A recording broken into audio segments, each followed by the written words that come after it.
Hello and welcome to the NewsX Sunday Guardian Roundtable. Some people are calling this the year of intolerance. Today we are here to debate whether this is a right definition or wrong. To do that with me, I have a panel full of guests. I have Sushmita Dev, Lok Sabha MP from the Congress, Mr. KTS Tulsi, Senior Advocate and Rajya Sabha Member, Neerja Chaudhary, columnist, and Nalin Kohli, BJP spokesperson. Thank you. Sushmita, I'll begin with you. Is this a correct label? Because the Congress has really been trading charges against the government on this. First of all, the labeling didn't start inside Parliament and not by parliamentarians. But many sections of the society, rightly or wrongly, apprehended or perceived it as growing intolerance. And that's how the narrative began. It is a real perception, rightly or wrongly, that intolerance is growing. Nalin, you want to take that charge? Well, I think broadly, I'll agree with the first part of what she's saying. You can't call it or label it as the year of intolerance. But I think we need to understand it from a much broader picture. And where we come from is that that instances of intolerance happen in society? Yes, they happen in society. Are they driven by a strategy or are they driven by a mandate? That's certainly not. Such people who are intolerant in terms of any action, for example, the death of a person on the basis of what they eat, unacceptable. It's a murder. Whoever will be responsible has to pay the price for it. But beyond it, to label it and say immediately, that's where we disagree, that whether the BJP or anyone associated with the BJP has a mandate for this, that's not the mandate.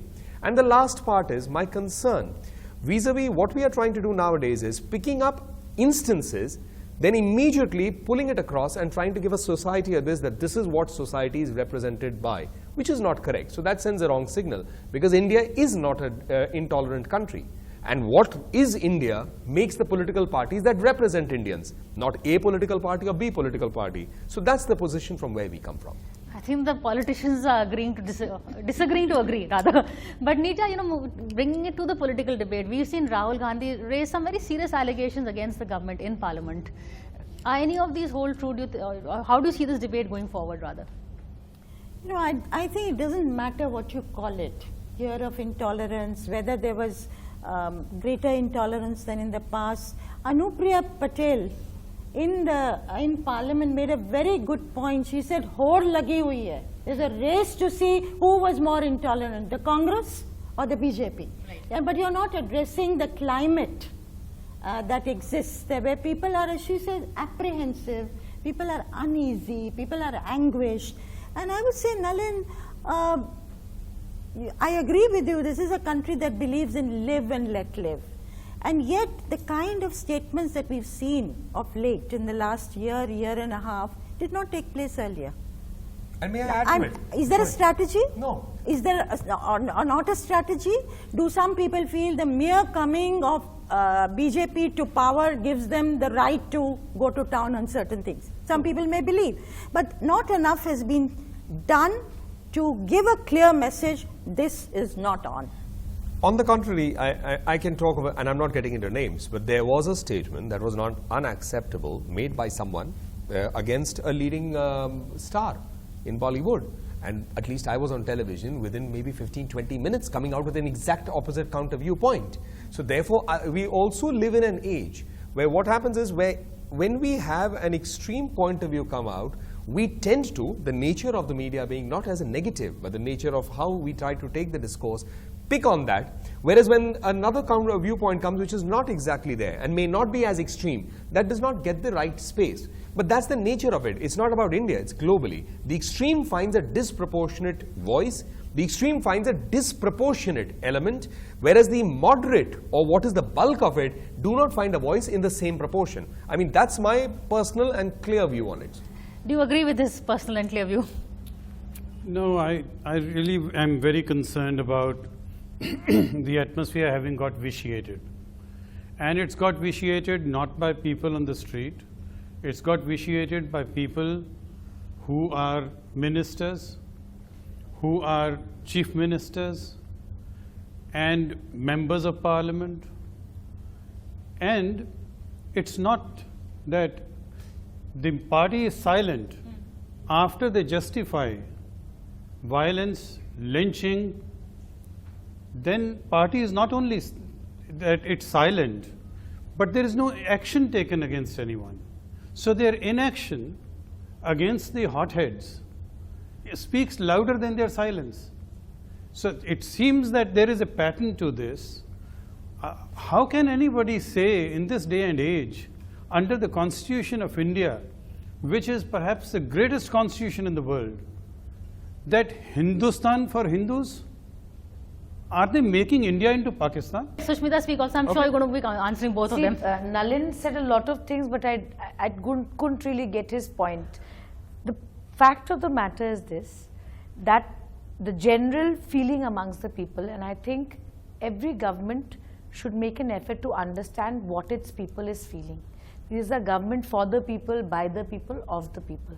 Today, the people at large are apprehensive. Why are they apprehensive? Of course, there have been instances of intolerant actions in the past. They'll always be in the future.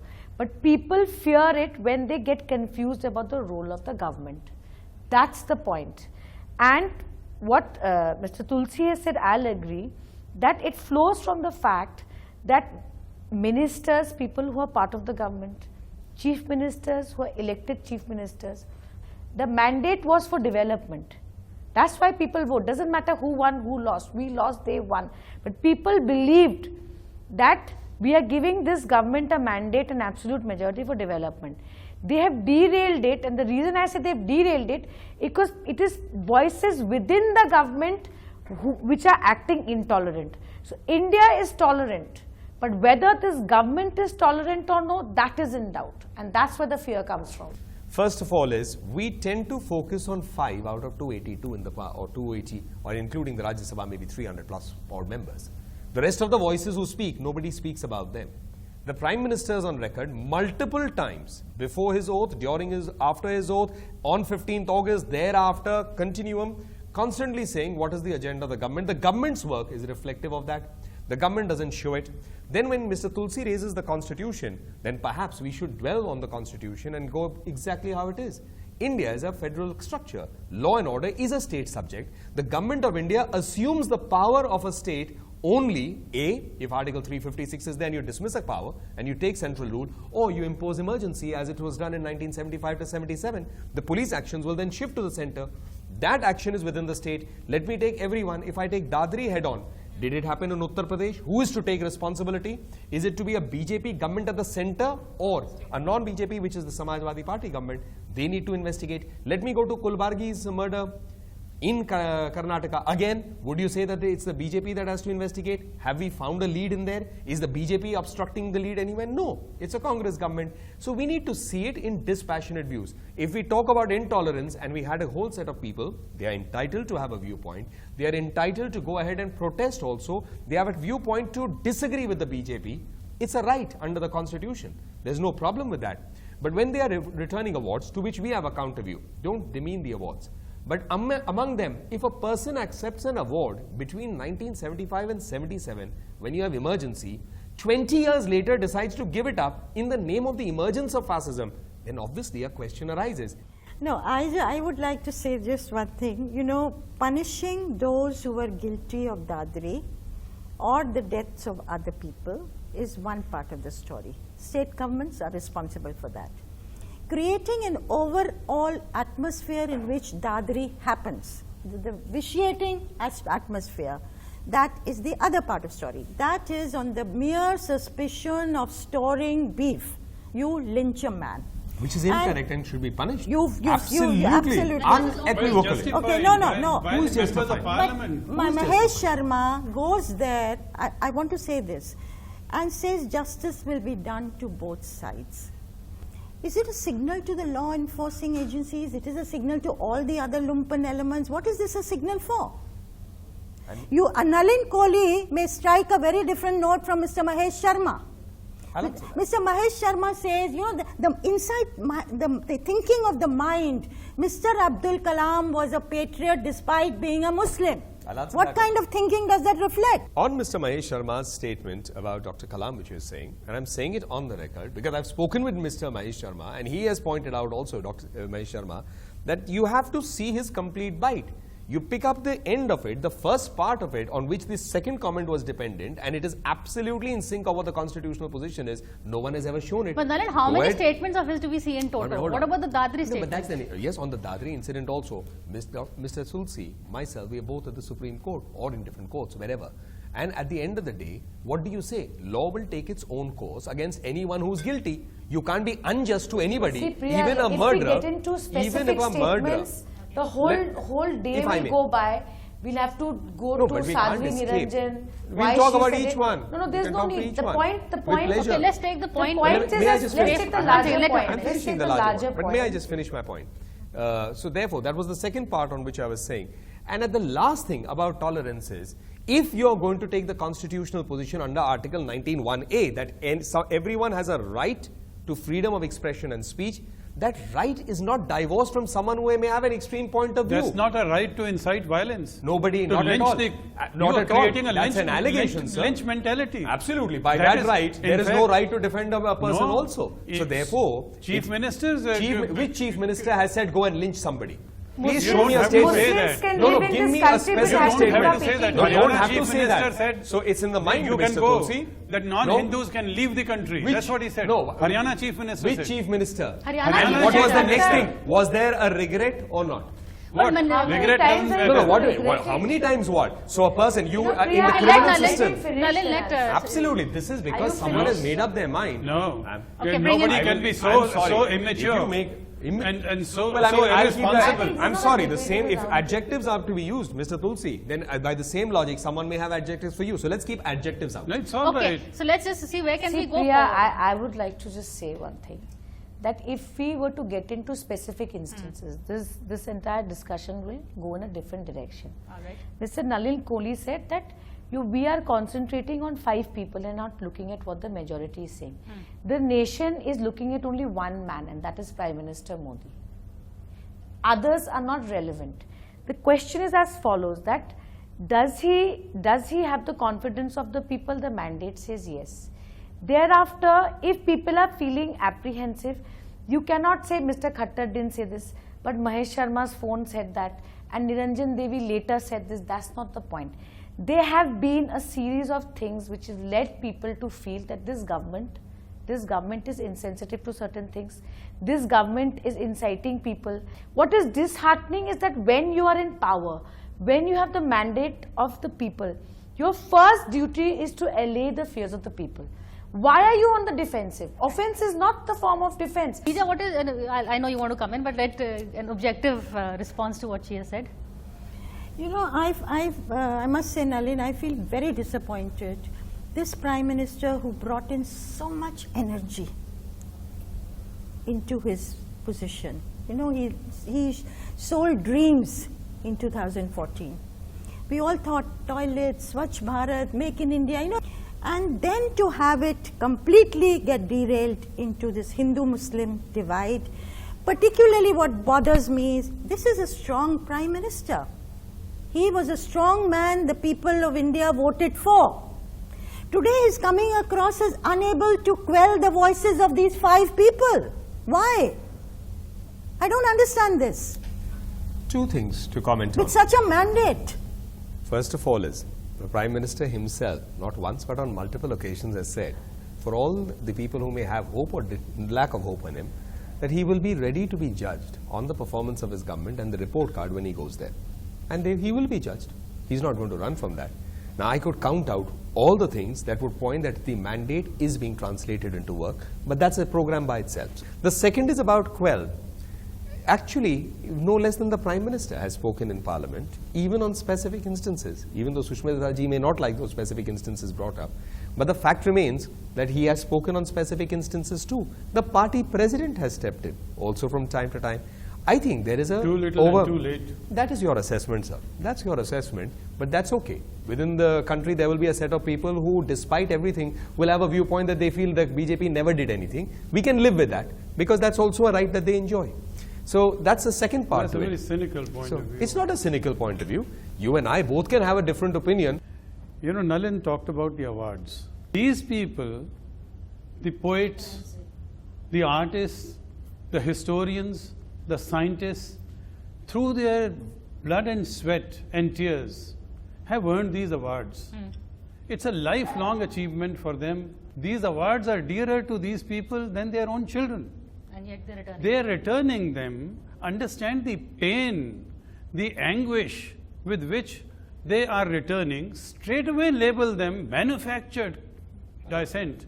Now, when you call them manufactured, you are abusing each one of them. You are casting an aspersion on the integrity of each one of these people. You are writing off intellectuals of this country who have contributed so much to nation building. Actually, what is worrying, and I'll let Nija come in, and I'm sure you will give it to you, is the response of the government, I think, is what is worrying also. Yeah, that is what we are all pointing to, Nalin. Here also I want to make 2 points. For instance, you say it's manufactured because they are anyway ideologically committed to the Congress party. Congress is mobilizing it all. They are ideologically against us. Let's for a moment think, I don't think the Congress had the capacity to mobilize people, scientists, historians, artists, cultural people. They wouldn't be down to 44. It's as simple That's as another story. But having said that, suppose they are ideologically against you. All of them are ideologically. So what? This country has a right to have people believe in different ideologies. Why should you fault them on that? They feel this is going against their very grain. This is going against the idea of India. It's going to divide India right down the middle on Hindu-Muslim lines. So what? And they have a right. This is their way of protesting. It's not I pointed that. manufactured. I pointed that not, out. I wouldn't call it Neither. manufactured. I would give it a Neither. respect. I may disagree with it. I know.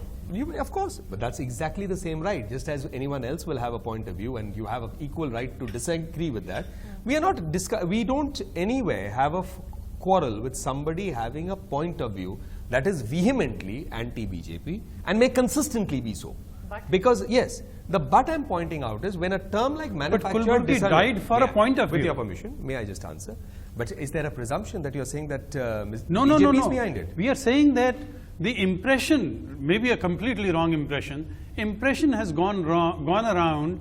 If you have a contrary opinion, you are not safe. So I'm answering it. So I was coming exactly to the point you said about the artists and all, and where the term manufactured dissent comes. I gave one example of a person who takes it during emergency, does not find that fascist, 20 years enjoys it, and then when there is no element of state-sponsored fascism in that sense, you say, I'm giving it up. I'll take the example of 3 others who went, and I'm not getting into names, who wrote before the election a viewpoint that and consistently have had an anti-Mr. Modi stance.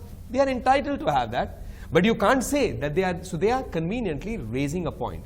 There are others who have also returned the award and thereafter, after the parliament address, I can again get into names, posted on their Facebooks publicly and said this was a phenomenal speech by the Prime Minister. Our whole fight is limited to the point, having a point of view is not incorrect. Having a contrarian point of view also is not correct. Having a point of view that you straight away put on the Prime Minister, the whole BJP, everyone else for an isolationist approach, that is incorrect. And last of all, when we have a counterpoint to put there, to say you are actually questioning the idea of India, you can't put your point of view across, that is also incorrect. Well, don't go away because we need to take a short break, but come back for this is a very interesting discussion.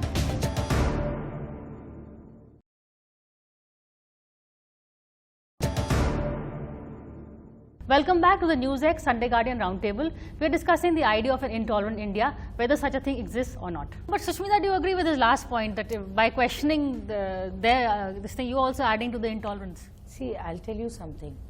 What I find unjustified is when Kalburgi dies, you say state government is this. Home Minister and the Parliament says that when the data of communal violence goes down, NDA's time it has gone down. So it can't be a flip-flop. You can't keep repeatedly talking about 84 riots and emergency. So many people spoke on intolerance. Nija, you've heard it. All of us have heard it. They repeatedly brought up 84 riots and emergency, but not a single BJP speaker as much as addressed 2002 Gujarat But neither did a congressman address 84. No, 1 second. I'm just saying. So let us not take any high moral grounds. India has a history. There have been many intolerant things that have happened. All I'm asking this government to do is that if there is a perception that the government is not doing enough to allay the fears of the people, please address it. You are in power. It is your policy. You are going to be judged. When the government is pointing about the communal violence incidents coming down, it's not to take credit. It is to counter the charge being made that ever since the BJP has come into power, communal violence has gone up. So I think there's a context to it. It's not as simple as that. So I think that's the first part of it. The second part about it is about the government addressing it. When the church attacks were taking place and when a whole angle was built up that the BJP is behind it, what was the final? Each one was investigated. Nowhere directly, indirectly, BJP, anyone connected to the BJP was. The Prime Minister spoke on it. When a nun was raped, terrible incident in West Bengal, immediately everyone jumped onto this thing. Maybe the BJP, maybe the affiliates, everyone. They were criminals. But no from one is across saying the that border. the BJP themselves That's what. That's the whole There's the angle Hindu there is. Sena, there's the Bajrang Dal. Put them in jail We if have the Hindu seen- Sena does no, something one wrong. second. We have seen people drag women out of pubs. And who also... You know, one second. So what I'm saying is... But they have condoned that act. Yeah, What about I'm Mutalik? saying Criticize that. that I'm act, saying sorry, that- condone. Mr. Mutalik not allowed into Goa, which is a BJP ruled state? Okay, I'll give the last word to Nija because these two are not going to finish. I think That's the nature what of he what is, Mr. Tulsi is saying is something to consider. Because if people rightly, wrongly are feeling unsafe, if they are feeling apprehensive, and I'm referring to the minorities, and this is not, this is 170 million people in the They're country. Indian citizens, absolutely, no question about And it. if they are beginning to feel apprehensive, are we going to be safe? Are we going to be second-class citizens? If this is the kind of whispering, murmuring, if you talk to them, then that is bad sign. You cannot throw them out even if some of your people wanted to throw them in the sea. It's not acceptable. Is It's not it? acceptable. Well, I hope it's not It's not acceptable. acceptable. I'm saying it on the record. I also want to say- Just as a last comment, it's unacceptable. Every Indian citizen enjoys that. And I'm telling you there as not only a spokesperson in my personal capacity, anyone who has this sense that they are going to be second-class citizens in India, no way. It's I unacceptable. want to say that the Home Minister, when he spoke in the Parliament and said that secularism is the most abused word in the Constitution, he did a great disservice to the Constitution. Constitution makers wanted to make a point of secularism that is a cornerstone, and they wanted to say we are not Pakistan. Okay. But that- They wanted to assure. I don't recall the word coming assure in of- 1950.